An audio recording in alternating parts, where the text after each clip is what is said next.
नमस्कार दोस्तों, आप सभी का हमारे ऑफिशियल यूट्यूब चैनल में स्वागत है। मैं उसाम आनंद और देखिए आज एक इम्पॉर्टेंट टॉपिक को लेकर आए हैं। अभी देखिए ये अनु जी इस समय चर्चा में चल रही है कि रूस ने बनाई कैंसर की वैक्सीन। और देखिए बात करते हैं ना कि देखिए विश्व में कितने जो ऐसे बीमारियां हैं जिसकी आज तक कोई इलाज नहीं बना है। और देखिए जो एक होती है वैक्सीन और एक होती है दवा, तो देखिए दोनों में क्या अंतर होता है इसको भी समझेंगे। और देखिए जो अभी हाल ही में आप लोग देखे भी होंगे कि देखिए अब तक इंडिया में या फिर विश्व की बात करें तो कैंसर का इलाज संभव होता है, लेकिन उसकी कोई वैक्सीन नहीं है अभी तक। और देखिए इसके बारे में अभी जो रूस के एक चिकित्सा विभाग है, फ्लोरिडा में यूनिवर्सिटी है, उसी ने अभी दावा किया है कि देखिए हम लोग एक ऐसा वैक्सीन बना रहे हैं कि अगर इसको लगा दिया जाए तो फिर उस व्यक्ति को कभी भी फ्यूचर में कोई कैंसर नहीं होगा। तो देखिए उस न्यूज़ को पूरा विस्तार से पढ़ते हैं। और देखिए ये अभी कल का न्यूज़ है, इसलिए देखिए बहुत इंपॉर्टेंट है कि अभी चिकित्सा जगत में सबसे बड़ी उपलब्धियां आने वाली है।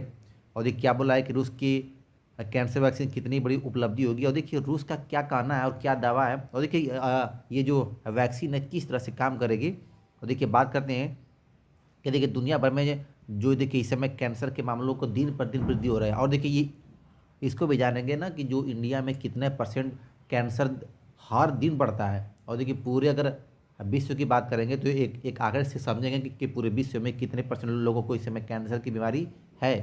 ठीक है, और देखिए उसने कैंसर की वैक्सीन बना ली। और देखिए रूस की जो स्वास्थ्य मंत्रालय है ने बताया कि 2025 से वैक्सीन लगाना शुरू हो जाएगी। और देखिए ये भी दावा किया है रूस ने कि जो अ, रूस में ये जो वैक्सीन लगेगी ये देखिए फ्री लगेगी, एकदम निःशुल्क लगेगी, सभी को निःशुल्क लगाया जाएगा। 2025 से ये शुरू हो जाएगा, इसका मतलब कि इसने वैक्सीन बना ली है।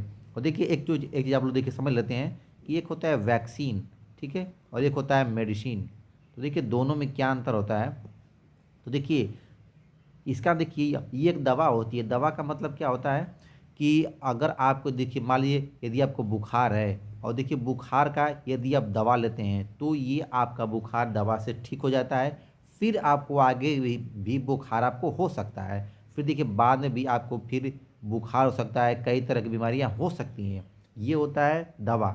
लेकिन देखिए ये क्या होता है वैक्सीन, ये देखिए हमेशा लिक्विड फॉर्म, मैक्सिमम क्या होता है तो ये लिक्विड फॉर्म में आता है। और देखिए इसमें क्या होता है कि अगर एक बार किसी व्यक्ति को ये लगा दी गई वैक्सीन, लग गया, तो देखिए इससे क्या होता है हमारी बॉडी में एंटीबॉडी का निर्माण होता है। इससे क्या होता है हमारी बॉडी में एंटीबॉडी बनती है। ठीक है, और देखिए एंटीबॉडी बनने का मतलब कि यदि आप पर कोई यदि डिजीज है और देखिए वहाँ पर यदि यदि कोई बैक्टीरिया या फिर वायरस अटैक कर रहे हैं तो उनसे लड़ने के लिए हमारी बॉडी में एंटीबॉडी पहले से ही बनी होती है, वो हमेशा बनी होती है। तो इससे वैक्सीन लगाने का मतलब कि एक बार आपको वैक्सीन लगा दी गई तो फिर आपको दोबारा कभी भी कैंसर नहीं हो सकता है। और देखिए इसी तरह से हर चीज़ का लगभग वैक्सीन आता है। जैसे देखिए एक रेबीज का आता है, फिर एक आता है आपका देखिए अभी हाल ही में आपको जानते भी होंगे कि देखिए कोरोना की वैक्सीन आई थी। तो देखिए ये सब क्या होती है तो वैक्सीन का मतलब कि एक बार आपको लगा दिया गया तो आपकी बॉडी में एंटीबॉडी का निर्माण हो जाता है। और एंटीबॉडी का निर्माण हो गया है तो फिर दोबारा यदि यदि देखिए कोरोना वायरस यदि आपके शरीर पर अटैक करेगा तो उससे आपके शरीर में जो एंटीबॉडी होती है लड़ने काम करती है, जिससे आपको फिर से दोबारा वो रोग नहीं होता है। इसीलिए उसको बोलते हैं वैक्सीन। और देखिए दवा का मतलब होता है कि आप खाएं, उससे आपकी बीमारी ठीक हो गई, और देखिए ठीक होने के बाद फिर से आपको वो बीमारी हो सकती है। तो ये होता है दोनों में अंतर, ठीक है ना। तो इसीलिए देखिए वैक्सीन से क्या फ़ायदा, देखिए अभी कैंसर की बात करेंगे तो देखिए कैंसर की दवा है। ठीक है, देखिए जो देखिए कैंसर में क्या होता है ना कि जो वायरस होती है ना वो देखिए वायरस देखिए बहुत तेज़ी से ना हमारे सेल्स में बहुत तेज़ी से बढ़ने लगती है।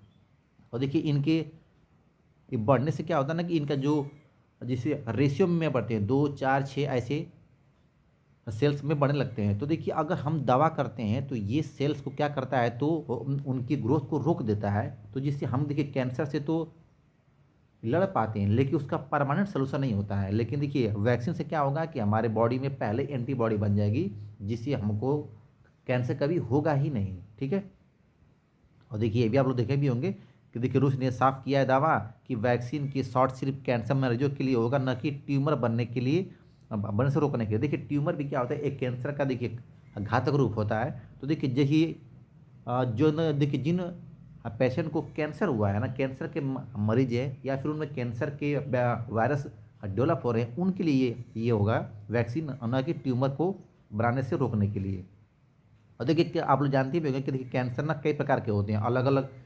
देखिए जैसे प्रोस्टेट होता है, ब्लड कैंसर होता है, स्किन में होते हैं, देखिए हर जगह होते हैं, कई तरह के कैंसर होते हैं। और देखिए रूस ने भी जरूर बताया है कि अपने देश में मरीजों को ये फ्री में लगाएगा। देखिए ये आज तक में भी ये न्यूज आई भी थी।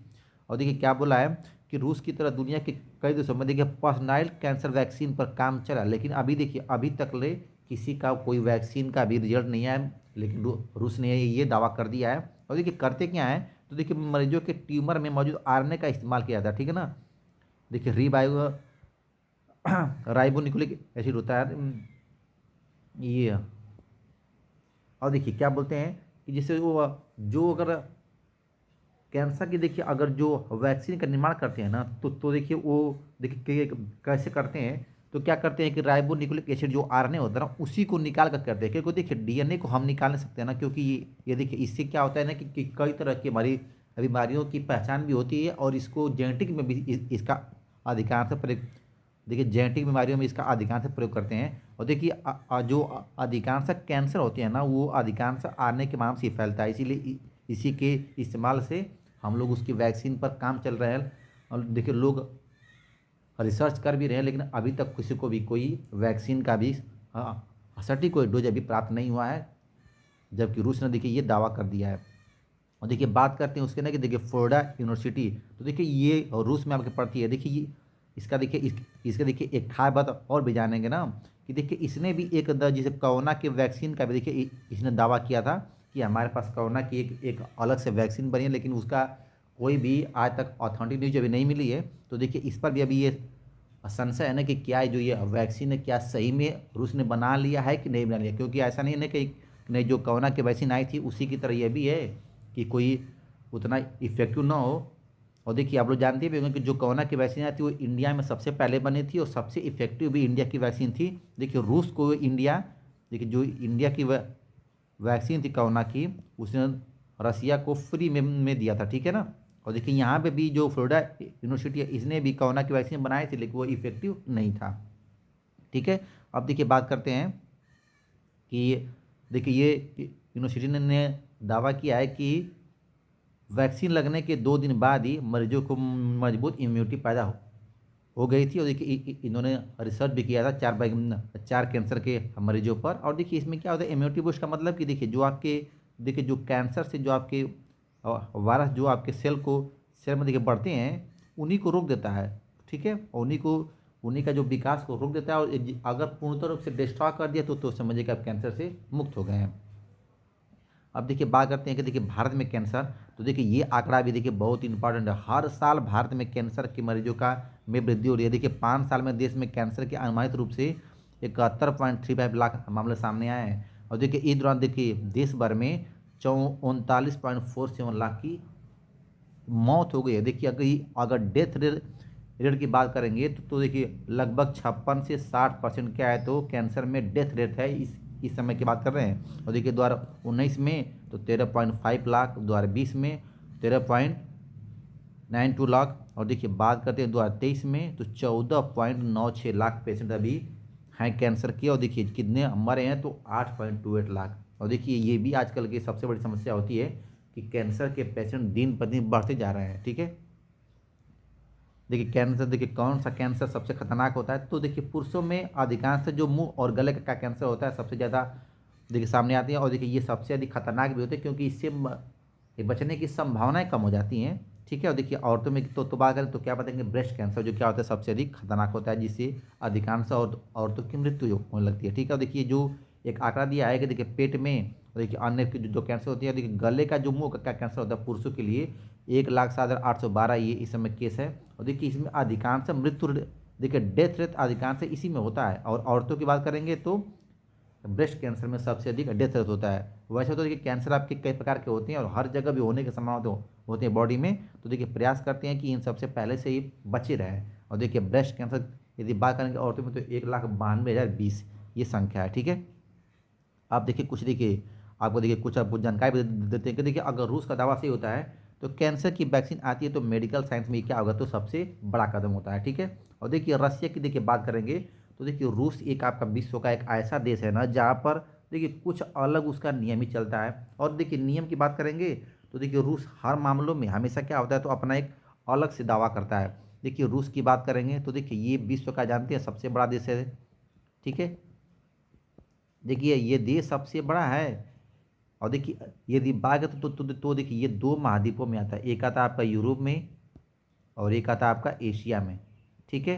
ये देखिए दोनों महाद्वीपों में आता है। देखिए अधिकांश ये इसको देखिए सबसे अधिक हिस्सा तो इसका एशिया में है, लेकिन जो इसकी कैपिटल होती है मॉस्को, जो इसकी राजधानी होती है मॉस्को ना, वो आपके यूरोप में पड़ती है, तो इसीलिए इसको अधिकांश यूरोप का देश मानते हैं। और देखिए आप लोग जानते भी होंगे ना कि इसकी राजधानी है और जो इसको मुद्रा होती है वो क्या होती है, तो रूबल, ठीक है।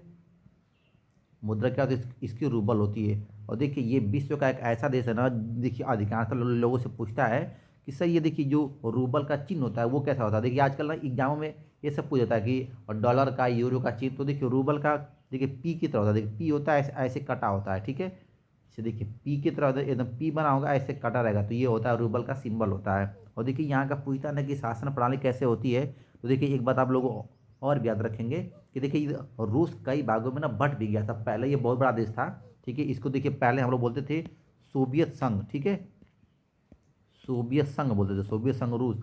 लेकिन ये 1993 में क्या होगा, तो ये बट गया था, ठीक है ना। इसीलिए अब इसका नाम हो गया रूस। अगर पूछेगा ना कि सर यहाँ पर शासन प्रणाली देखिए जैसे इंडिया में क्या है, तो क्या बताएंगे डेमोक्रेसी है, लोकतंत्र है। और देखिए क्या बताएंगे तो ये इंडिया राज्यों का संघ है। और अमेरिका की बात करें तो क्या बताएंगे, वो राज्यों का परिसंघ है, ठीक है। वहाँ पर क्या है, तो फेडरेशन प्रणाली चलती है। तो वो देखिए वैसे ही अगर पूछेगा कि सर रूस की बात करेंगे तो देखिए रूस में अर्ध राष्ट्रपति गणतंत्र प्रणाली है। देखिए यहाँ पर क्या है, तो संघीय अर्ध है, ठीक है।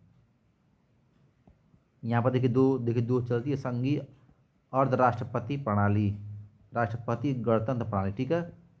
यहाँ पर देखिए सभी लोग देखिए यहाँ पर अधिकांश रूस में देखिए जो राष्ट्रपति होता है वो राज्य का मुखिया होता है, और राष्ट्रपति घरेलू और विदेशी नीति नीति तय करता है, ठीक है ना। और देश का प्रतिनिधित्व भी राष्ट्रपति करता है। तो देखिए यहाँ की संघीय और राष्ट्रपति गणतंत्र प्रणाली चलती है यहाँ पर। और यहाँ का आप लोग जानते भी होंगे कि जो राष्ट्रपति है यहाँ का, ठीक है, वो क्या, तो क्या बताएंगे व्लादिमीर पुतुर, उनका पुतिन नाम है, ठीक है।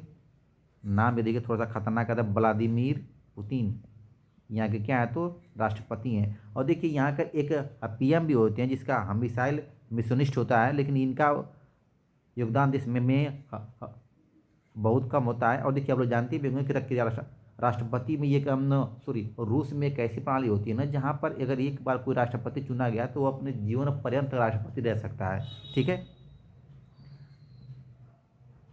देखिए इनका नाम है मिखाइल मिशुटिस्ट,